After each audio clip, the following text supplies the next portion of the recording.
नमस्कार विद्यार्थी मित्रांनो. मागील तासाला आपण पेपर 1 मधील लेसन नंबर 2 गिअरबॉक्स याविषयी माहिती घेत होतो.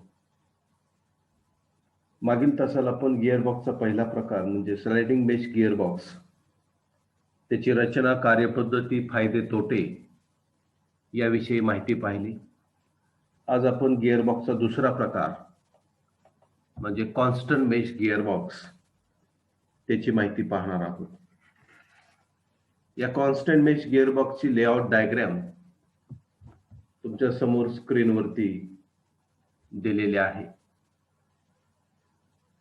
या गिअरबॉक्सचं वैशिष्ट्य म्हणजे या गिअरबॉक्समध्ये लेशाफ्ट व मेनशाफ्टचे गिअर हे कायम एकमेकाशी जुळलेले असतात, म्हणून याला कॉन्स्टंट मेश गिअरबॉक्स असे म्हणतात. आता हे पहा, आकृतीमध्ये हा क्लच शाफ्ट आहे, हा क्लच शाफ्टचा गिअर, हा स्प्लाइन्स असणारा शाफ्ट आहे, तो मेन शाफ्ट आहे. हे मेन शाफ्टवरचे गिअर्स. हा रिव्हर्स गिअर आहे, हा लो गिअर आहे, हा सेकंड गिअर आहे आणि त्यानंतर खालील बाजूचा जो शाफ्ट आहे तो ले शाफ्ट आहे आणि हे त्या ले शाफ्टवरचे गिअर्स. आता या मगाशी सांगितल्याप्रमाणे या गिअरबॉक्सचं वैशिष्ट्य म्हणजे या गिअरबॉक्स मधले सगळे गिअर हे एकमेकाला कायम मेश असतात. म्हणजे ले शाफ्टवरचे गिअर आणि मेन शाफ्टवरचे गिअर हे कायम एकमेकाला कसे आहेत, मेश आहेत, आणि म्हणून याला कॉन्स्टंट मेश गिअरबॉक्स असं म्हणतात. ले शाफ्टवरील जे हे गिअर्स आहेत हे कायम फिक्स असतात, त्याच्यावरती ते सरकत नाहीत. आणि मेन शाफ्टवरील गिअर हे मेन शाफ्टवरती फ्री फिरू शकतात.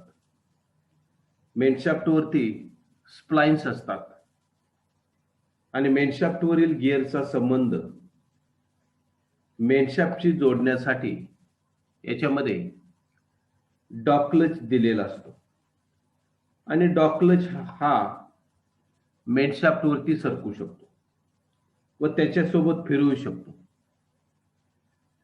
आता याची कार्यपद्धती पहा की वरील आकृतीमध्ये दाखवल्याप्रमाणे जेव्हा गिअर सिलेक्टर लिव्हरद्वारे डावीकडील डॉग क्लच डावीकडे सरकवतो तेव्हा त्याचे दाते क्लच गिअरवरील दात्याशी जुळतात आणि अशा प्रकारे या क्लच शाफ्टची गती सरळ डॉग क्लच मार्फत मेन शाफ्टला मिळते. आता समजा तुम्हाला हा फर्स्ट गिअर किंवा सेकंड गिअर आणि थर्ड गिअर या गिअरची एंगेजमेंट आणि डिसएंगेजमेंट कशा प्रकारे होते ते आपण पाहूया. सुरुवातीला प्रथम आपण या ठिकाणी या डॉग क्लच युनिट कडून जो फायनल गिअर आहे, आपला टॉप गिअर आहे, हा कसा त्या ठिकाणी सिलेक्ट होतो ते पहा की जेव्हा या गिअर सिलेक्टरद्वारे लिव्हरद्वारे डावीकडे डॉग क्लच हा डावीकडे सरकवला जातो तेव्हा त्याचे दाते या क्लच गिअरवरील दातेशी जुळतात आणि अशा प्रकारे क्लच शाफ्टची गती सरळ या डॉग क्लच मार्फत मेन शाफ्टला मिळते. आणि ही डॉग क्लच जेव्हा उजवीकडे सरकवतो, या बाजूला उजवीकडे सरकवल्यानंतर तेव्हा ती दुसऱ्या गिअरला जोडली जाते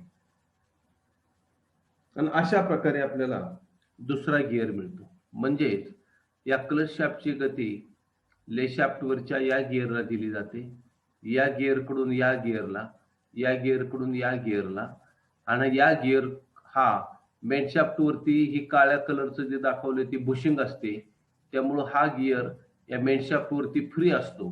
मात्र ज्यावेळी तुम्ही डॉग क्लच युनिट उजवीकडे सरकवला जातो त्यावेळी या डॉग क्लच मार्फत या सेकंड गिअरचा आणि मेन शाफ्टचा संबंध येतो आणि त्यामुळे पॉवर ट्रान्समिशन क्लच शाफ्ट कडून ले शाफ्ट गिअर लेशॅफ्टच्या या गिअरकडून हा सेकंड गिअर, या सेकंड गिअरकडून डॉकलेच युनिट, डॉकलेच युनिटकडून मेनशाफ्ट, आणि अशा प्रकारे पॉवर ट्रान्समिशनचं काम त्या ठिकाणी होत असतं. तर अशा प्रकारे आपल्याला हा दुसरा गिअर मिळतो. त्याचप्रमाणे उजवी डॉकलेच डावीकडे सरकून पहिला गिअर आपल्याला मिळतो. म्हणजे ही जी आहे फर्स्ट गिअर जर ज्यावेळी टाकायची तर हे डॉकलेच युनिट या फर्स्ट गिअर मध्ये सरकवलं जातं आणि त्यामुळं या गिअरचा संबंध या डॉकलेस युनिट मार्फत या मेनशाफ्टशी येतो आणि मग अशा प्रकारे पॉवर ट्रान्समिशनचं काम त्या ठिकाणी आपल्याला मिळत असतं. पण ज्यावेळी हे डॉकलेस युनिट उजवीकडं म्हणजे रिव्हर्स गिअरशी सरकवलं जाईल त्यावेळी आपल्याला त्या ठिकाणी रिव्हर्स गिअर मिळवता येतो. तर अशा प्रकारे या डॉकलेस युनिटची थोडक्यामध्ये माहिती आहे. त्याची आपण थोडंसं अजून डिटेलमध्ये पाहायचे असेल तर या ठिकाणी आपल्याला या कॉन्स्टंट मेश गिअरची आकृती अजून डिटेलमध्ये बघायला मिळेल. हा क्लच शाफ्ट आहे, हे ले शाफ्टवरचे गिअर्स आहेत, हा मेन शाफ्ट आहे, या मेन शाफ्टवरचे हे गिअर्स आहेत. परंतु या मेन शाफ्टवरचे जे गिअर्स आहेत हे त्या बुशिंगच्या माध्यमातून त्या मेन शाफ्टवरती त्या ठिकाणी बसवलेले असतात. त्यामुळे हे गिअर मेनशाफ्टवरती कायम फ्री फिरत असतात. म्हणजे ह्याचा आणि मेनशाफ्टचा डायरेक्ट संबंध नसतो. मात्र या गिअरचा आणि मेनशाफ्टचा संबंध यायचा असेल तर ह्या डॉकलेच युनिटची रचना त्या ठिकाणी केलेली असते आणि अशा प्रकारे या डॉकलेच युनिटच्या माध्यमातून गिअर एंगेजमेंट आणि डिसएंगेजमेंटचं कार्य त्या ठिकाणी केलं जातं. आता या गिअरमध्ये सुद्धा पहा की आपल्याला ज्यावेळी फर्स्ट गिअर त्या ठिकाणी हा फर्स्ट गिअर आहे 1 नंबरचा, 2 नंबर आहे तो हा सेकंड गिअर, 3 नंबर जे आहे ते मेन शाफ्ट, 4 नंबर जे आहे तो थर्ड गिअर आहे, 5 नंबर जो आहे तो top and third speed engaging dogs आहे, 6वा जो आहे तो टॉप गिअर आहे, 7वा जो आहे तो प्रायमरी शाफ्ट और मेन ड्राईव्ह गिअर आहे, हा मेन ड्राईव्ह गिअर, आणि 8वा जो आहे तो काउंटर शाफ्ट आहे. आणि त्यामुळं ज्यावेळी आपल्याला समजा गिअरचं एंगेजमेंट आणि डिसएंगेजमेंट कशा प्रकारे केलं जातं त्याची माहिती आपण अगोदरच्या आकृतीमध्ये ऑलरेडी घेतलेली आहे. आता या गिअरबॉक्सचे फायदे आणि तोटे काय आहेत तर यामध्ये हेलिकल गिअर वापरलेले दिसून येतात. हे पहा, हा फर्स्ट गिअरचा स्पर गिअर आहे, दिसतोय तुम्हाला, आणि हे जे गिअर्स आहेत ते हेलिकल गिअर आहेत. क्लिअर. पण या गिअर्समध्ये या कॉन्स्टंट मेश गिअर बॉक्समध्ये फर्स्ट आणि रिव्हर्स गिअर वगळता बाकी सगळे हेलिकल गिअर आहेत.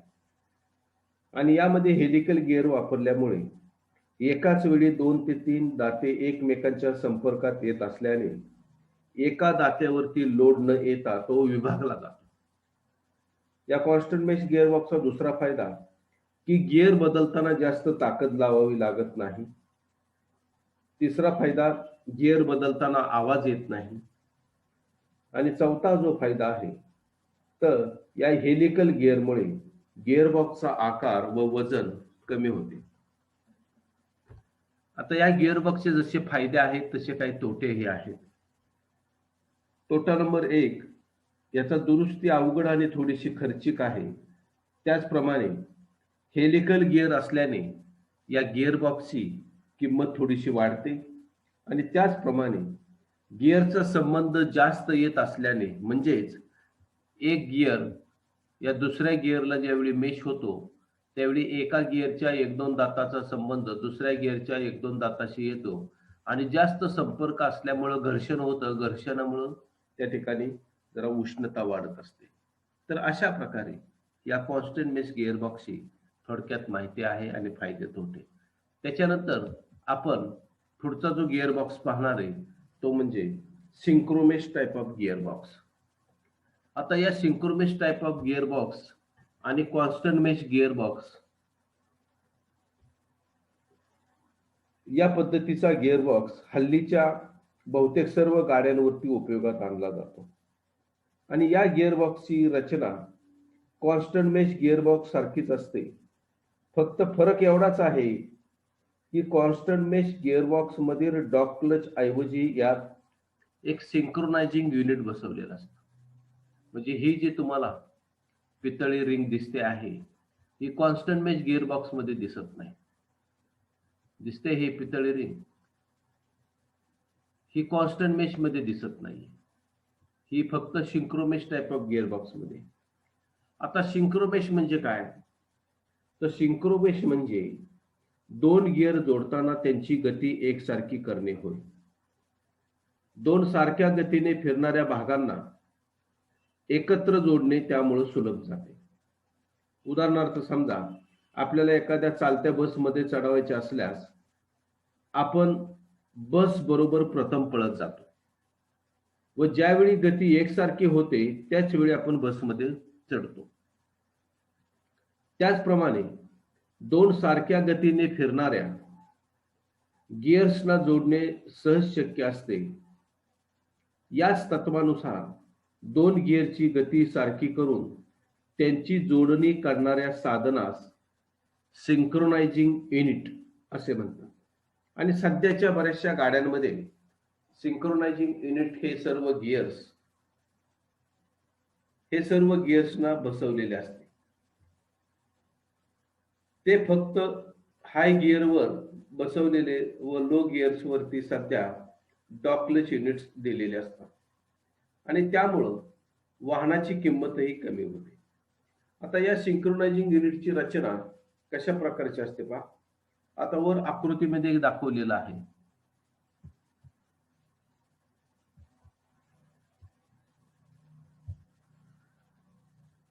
आकृतीमध्ये दाखवल्याप्रमाणे सिंक्रोनायझिंग युनिट आहे.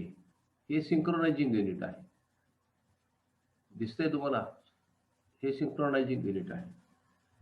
आणि या सिंक्रोनायझिंग युनिट मध्ये एक रिंगच्या आकाराचा हब असतो. हा हब आहे. आणि हबच्या आतील परिघावर व बाहेरील परिघावर स्प्लाइन्स असतात.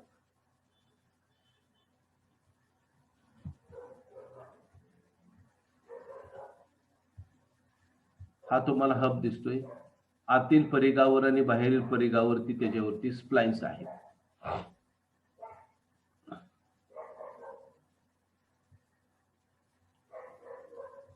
मेनशाफ्टवर असलेल्या स्प्लाइन्स वरती हे अशा स्प्लाइन्स असतात.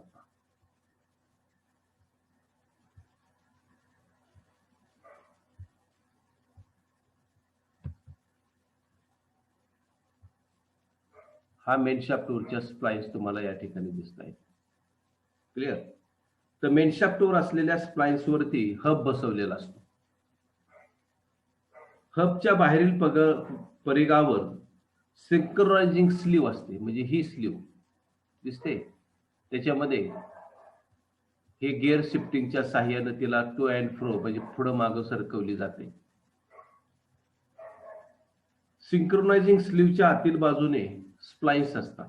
म्हणजे याच्या आतील बाजूने स्प्लाइन्स असतात. आणि हबच्या दोन्ही बाजूवर शंकाकृती आकाराचा गोल गाळा पाडलेला असतो. आणि या हब वरती स्लीव सहजासहजी सरकू नयेत म्हणून हब मध्ये एक स्प्रिंग लोडेड बॉल त्या ठिकाणी दिलेला असतो. एकदा गिअर शिफ्ट केल्यानंतर ही स्लीव कायमस्वरूपी मेनशाफ्ट वरती राहावी म्हणून एक स्प्रिंग लोडेड बॉल त्या ठिकाणी दिलेला असतो. आणि या स्लीव वरती सिलेक्टर फोर्क बसतो. तुम्हाला ह्या पिवळ्या कलरचे हे सिलेक्टर फोर्क त्या ठिकाणी पाहावयास मिळतात. या स्लीव वरती बसवलेले आहे. आणि हबच्या समोरील मेनशाफ्टवरील ड्रिव्हन गिअर वर त्याला आंगचीच लहान दाते असणारी रिंग म्हणजे पिनियन डॉग असते व त्या पुढील भाग टेपर व शंकाकृती असतो. त्याला सिंक्रोनायझिंग कोन असं म्हणतात. म्हणजेच ही जी पितळी रिंग बसलेली आहे ही जी सिंक्रोनायझिंग कोन तुम्हाला ह्या गिअर मध्ये पाहावयास मिळते. हा सिंक्रोनायझिंग कोन दिसतोय.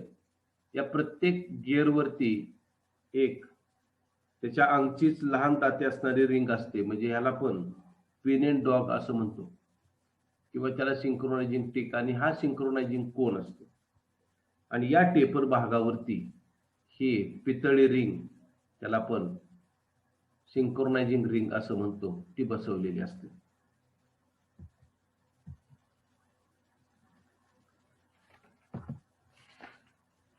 आता ह्याची कार्यपद्धती कशी पहा, की सिंक्रोनायझिंग युनिटची कार्यपद्धती आकृतीमध्ये या ठिकाणी आपल्याला पाहावयास मिळते.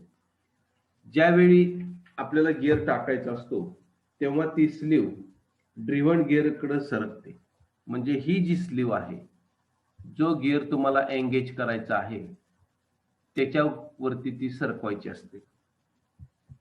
आता ही जी स्लीव आहे, तुम्हाला समजा आपल्याला सेकंड गिअर एंगेज करायचा आहे, तर या सिलेक्टर फोर्कच्या माध्यमातून ही स्लीव तुम्ही उजव्या बाजूला सरकवणार.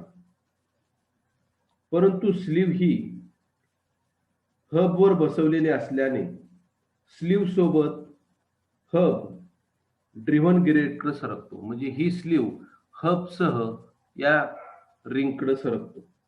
ज्यावेळी या ड्रिव्हन गिअरचा शंकाकृती भाग हबच्या शंकाकृती गाळ्यात दाबला जाऊन हब व ड्रिव्हन गिअरची गती एकसारखीच होते आणि नंतर स्लीव आणखी पुढे सरकते, तेव्हा तिचे आतील दाते त्या ड्रिव्हन गिअरवरील पिनियन डॉगशी मेश होतात. म्हणजेच ही स्लीव ज्यावेळी आपल्याला हा गिअर समजा सेकंड गिअर एंगेज करायचा असेल, तर ही स्लीव हबसह अगोदर या सिंक्रोनायझिंग रिंग वरती येते आणि सिंक्रोनायझिंग रिंगवर या स्लीवचा दाब आल्यामुळं या गिअरची फिरण्याची गती काही अंशी कमी होते आणि नंतर मग ही स्लीव या सिंक्रोनायझिंग रिंग नंतर या गिअरच्या पिनियन डॉग वरती जाऊन बसते आणि मग हा गिअर त्या ठिकाणी एंगेज होतो. तर अशा प्रकारे मग या ड्रिव्हन गिअरची गती या स्लीव व हबद्वारे मग मेनशाफ्टला त्या ठिकाणी दिली जात असते. तर या प्रकारच्या गिअरबॉक्सचा काय फायदे आणि काय तोटे आहेत. हा गिअरबॉक्स वजनाने हलका असतो, आकाराने लहान असतो, गिअर बदलताना आवाज येत नाही आणि त्याचप्रमाणे डिक्लचिंगची सुद्धा आवश्यकता नसते. मात्र या गिअरबॉक्सचा तोटा असा की याची कार्यरचना थोडीशी अवघड आहे. दुरुस्ती खर्च थोडासा जास्त आहे आणि या सिंक्रोनायझिंग युनिटमुळं या गिअरबॉक्सचा खर्च थोडासा महाग आहे. तर एवढे जर तोटे सोडले तर या सिंक्रोमेश गिअरबॉक्स हा आत्ताच्या सध्याच्या बऱ्याचशा गाड्यांवरती वापरलेला आपल्याला त्या ठिकाणी दिसून येतो. तर अशा प्रकारे या सिंक्रोमेश गिअरबॉक्सची माहिती आहे. बाकीच्या गिअरबॉक्सची माहिती आपण पुढील तासाला पाहू. धन्यवाद.